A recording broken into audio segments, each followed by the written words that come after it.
సంక్రాంతి వేళ టాలీవుడ్ లో పండగ జోష్ కనిపిస్తుండగా సూపర్ స్టార్ మహేష్ బాబు అభిమానుల్లో మాత్రం నిరాశ జోరుగా కనిపిస్తుంది. పండగ సందర్భంగా ఏదైనా అప్డేట్ వస్తుందన్న ఆశతో ఎదురు చూసిన మహేష్ ఫ్యాన్స్ కు మరల నిరాశ ఎదురైంది. గతేడాది గుంటూరు కారం సినిమాతో మహేష్ సందడి చేసినప్పటికీ ఆ తర్వాత నుంచి ఆయన సినిమాలకు సంబంధించి పెద్దగా సమాచారం వెలువడలేదు. రాజమౌళి దర్శకత్వంలో తెరకెక్కనున్న మహేష్ సినిమా కోసం అభిమానులు చాలా కాలంగా ఎదురు చూస్తున్నారు. అయితే ఇప్పటి వరకు ఆ ప్రాజెక్టుకు సంబంధించిన ఒక్క అఫీషియల్ అప్డేట్ కూడా రాలేదు.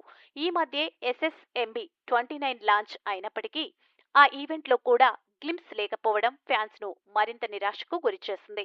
మరో 2 ఏళ్ల పాటు మహేష్ ఫ్యాన్స్ కి పెద్దగా హిట్లను ఆస్వాదించే అవకాశం లేకపోవచ్చని టాలీవుడ్ వర్గాలు చెబుతున్నాయి. ప్రస్తుతం మహేష్ జక్కన్న సినిమా కోసం యాక్షన్ డైలాగ్లపై ప్రత్యేక శిక్షణ తీసుకుంటున్నారు.